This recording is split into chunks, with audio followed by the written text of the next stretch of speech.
Pessoal, bem, então, após o embutimento, a gente vai falar um pouco sobre o lixamento, tá? Então, a gente vai embutir a nossa amostra, que a gente cortou, embutiu, e agora a gente vai lixar.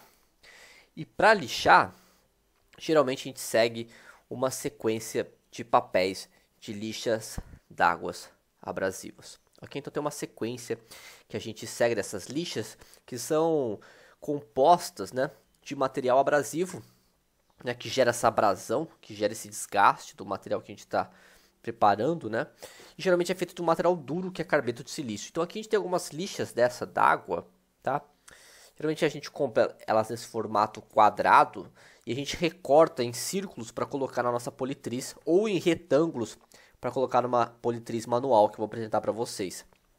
A dica que eu dou para vocês, pessoal, é se vocês tiverem a oportunidade, vão numa loja de material de construção e procurem por lixas d'água. E vocês podem passar a mão pelas lixas e ver as diferenças entre as lixas, né? Sentir a diferença de rugosidade e de grau abrasivo de cada uma dessas lixas, que a gente tem várias sequências aqui indo da mais abrasiva para menos abrasiva, tudo bem?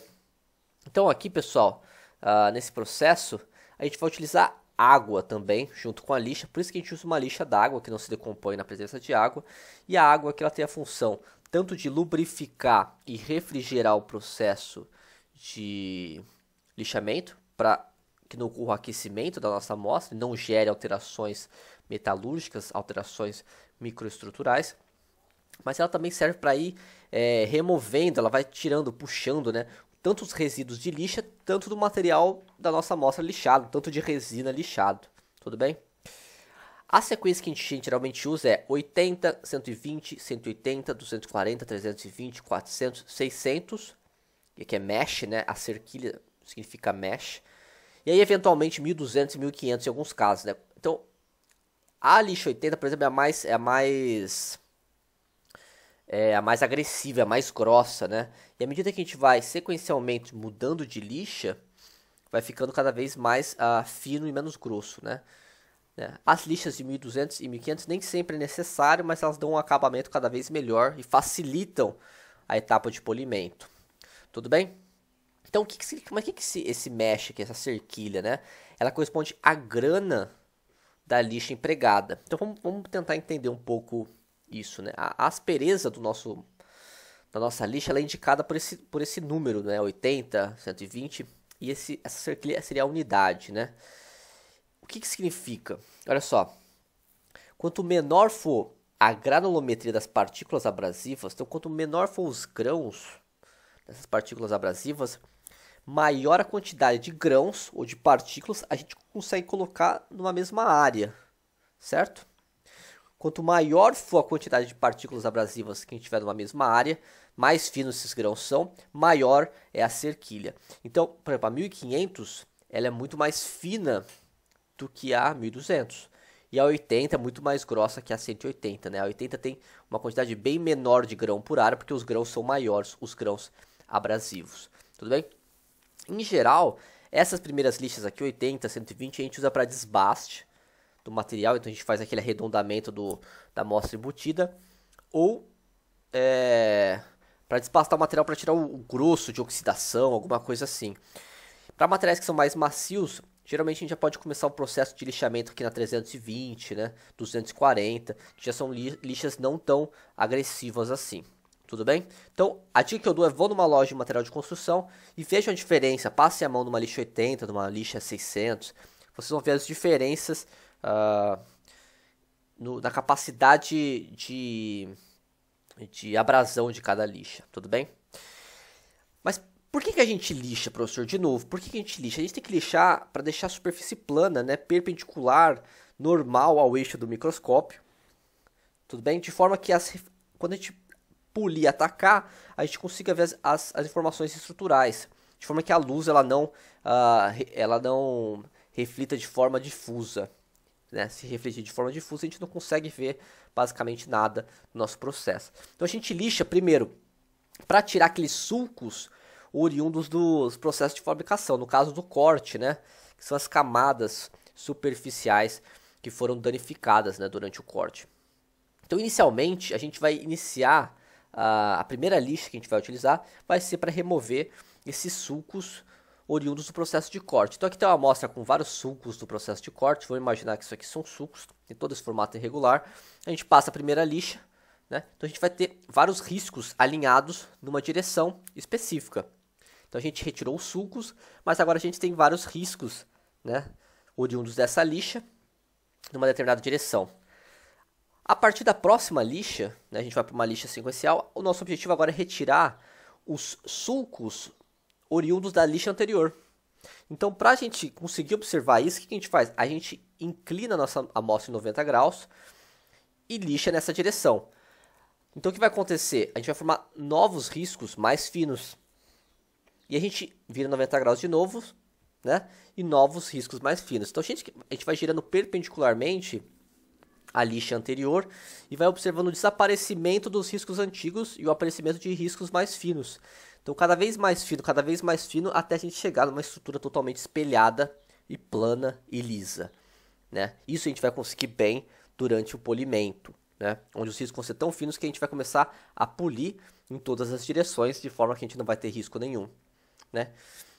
Então, quando a gente vê que os riscos da lixa anterior sumiram, né, então a gente já pode ir para a próxima lixa, sempre girando em 90 graus. Tudo bem? Então, até a gente ficar cada vez com os riscos mais finos. Tudo bem?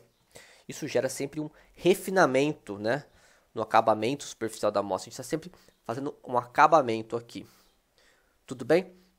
Esse processo de lixamento ele tem que ser feito de forma cautelosa, não pode ter pressa, a gente não pode pôr muita pressão, então tem toda uma técnica que só a prática nos traz. E aqui, de forma teórica, fica difícil de passar esse feeling para vocês, tá? Mas às vezes a gente põe muita força mais numa parte da amostra do que na outra, isso gera um telhado, que a gente chama, né? Que seriam duas regiões com planicidades diferentes. Então, para corrigir, você tem que aplicar uma força um pouco mais forte, mas depois você tem que ir corrigindo. Então, às vezes, a gente forma esse telhado, a gente tem que voltar para a lixa anterior para retirar o telhado. Então, tem toda uma parte prática, de experiência prática aqui. Então, olha aqui os exemplos. A gente pode verificar o desenvolvimento do lixamento no microscópio óptico, tá? Então, por exemplo, aqui, a gente vai ver a progressão da amostra de cobre que foi lixada progressivamente por uma lixa mais fina. Então começa no 120, então aqui está a estrutura, né? Vai para o 400, 800, 1200. Então cada vez vai ficando mais finos os riscos, né? E é claro, eles são na mesma direção porque convencionalmente a foto foi tirada assim.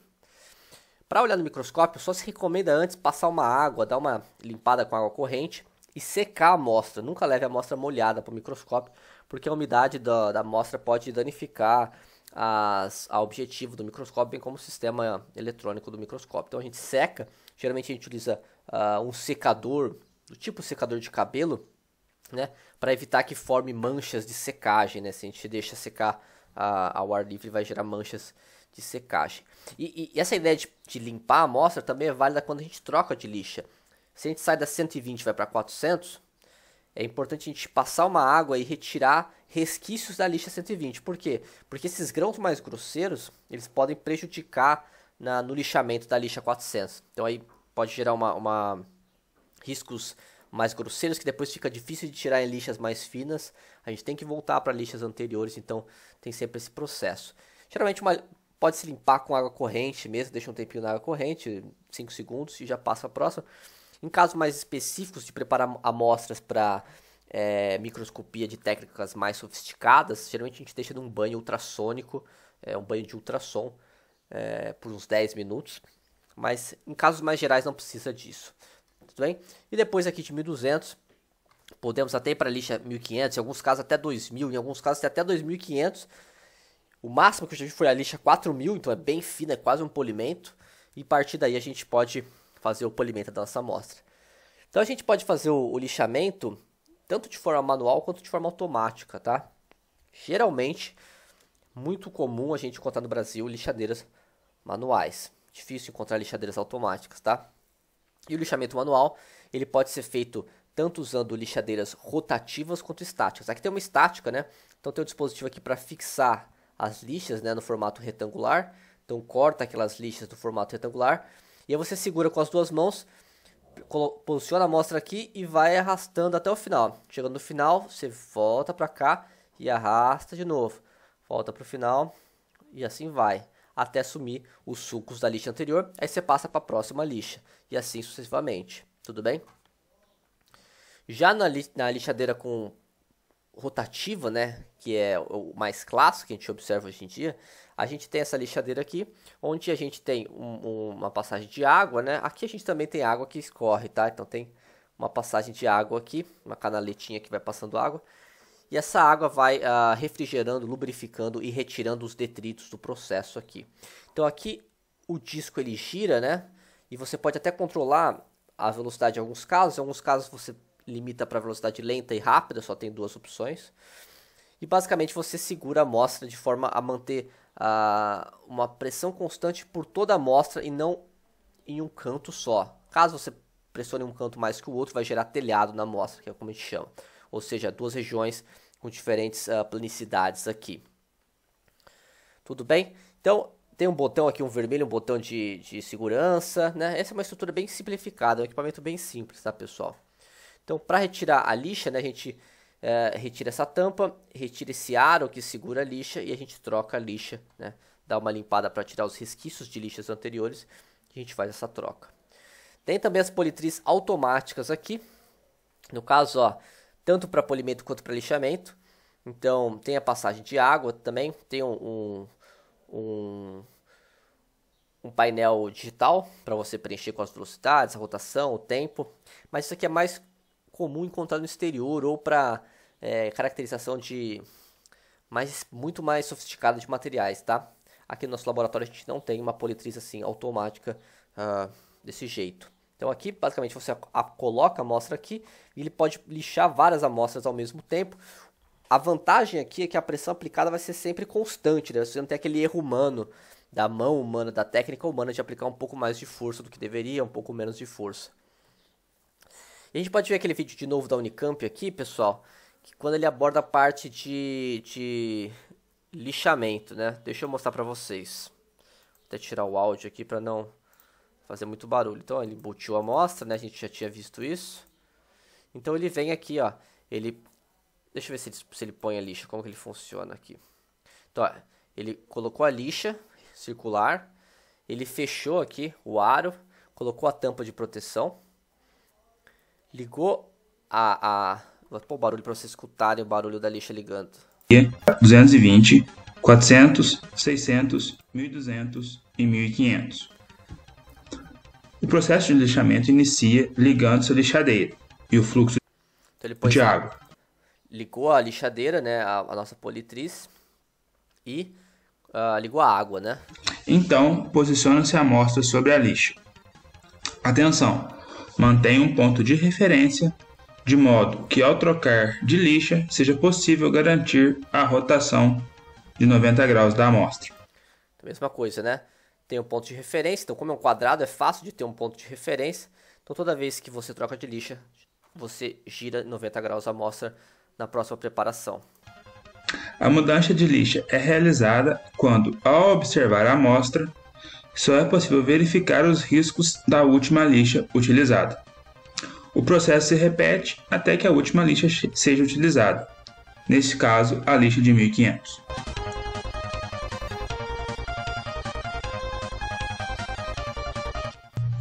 Entre o processo de lixamento e polimento é realizado o processo de limpeza ultrassônica. Essa etapa tem por objetivo remover possíveis partículas que podem prejudicar o processo de polimento. A amostra é mergulhada no reservatório da lavadora com água, onde permanece por 3 minutos. A etapa de polimento. Então aqui ele vai para o polimento já, pessoal. Não precisa entrar muito nesse detalhe aqui. Então percebe que ele mostrou até um banho ultrassônico que eu comentei com vocês, mas mais específico após o lixamento, para não levar grãos abrasivos do lixamento para o polimento, tá? Então os pontos importantes aqui na preparação é não aplicar muita pressão na amostra. Isso vai gerar deformação em excesso, isso pode forçar muito, né? Então, geralmente tem essa tendência natural de forçar muito a amostra, né? E com o tempo a gente vai desenvolvendo a prática e vai melhorando um pouco isso, tá? Vamos ver mais uma preparação aqui de amostra, pessoal. De lixadeira. Não sei se tem áudio esse vídeo. Deixa eu abaixar aqui. Bem, ele basicamente não tem. Tem um controlador de velocidade. Deixa eu pausar aqui para dar tempo. Um botão de parada de emergência. É bem similar ao anterior, né? Mas é um outro modelo. Regulador de fluxo de água. A tampa de proteção. Então, basicamente, você retira a tampa de proteção. Só para vocês verem como é colocado uma lixa, né? Retira a tampa da bacia. Retira o aro de encaixe aqui, ó. Tem uma estrutura um pouco diferente daquela que a gente viu. Um prato intercambiável, né? Ele colocou outro. Coloca a lixa por cima aqui, né? Quem vai fixar a lixa no equipamento é esse aro aqui, né? De fixação da lixa. Coloca a tampa da bacia. Colocou meio mal colocado. Liga. Olha o barulho que faz, né? Liga a água. Não precisa ligar muito a água aqui, é só para dar uma umedecida. E faz o lixamento. Aqui o cara colocou uma luva bem. Não precisa tanto assim também, não é tão perigoso assim, pessoal. E aí faz o lixamento e troca de lixa na sequência. E aqui já é o polimento, percebe que o pano mudou, né? Faz na mesma máquina, é o mesmo procedimento. A gente pode até ver que o vídeo é bem curtinho, até para adiantar para vocês a próxima aula. Ele colocou aqui uma solução de alumina, né? E faz o polimento, né? Num pano de feltro ou num pano de polimento específico, né? E vai observando o desenvolvimento da amostra. Mas isso a gente vai ver com mais calma na próxima aula. Tudo bem? Opa! Por último aqui, pessoal, para a gente finalizar essa aula de hoje, percebam conforme a gente vai mudando as lixas, né? A gente vai das lixas mais grosseiras para as mais finas, como vai ficando a rugosidade da nossa amostra, né? Vai cada vez diminuindo, né? De forma que a luz vai cada vez menos sendo refletida de forma difusa, né?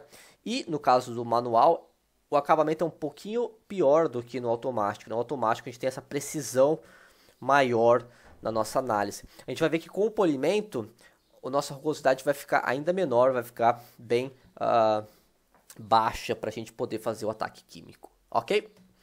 Então, para finalizar aqui, um resumo geral dessa aula. É claro que vai ter a parte 4 relativa ao nosso laboratório, que eu vou gravar.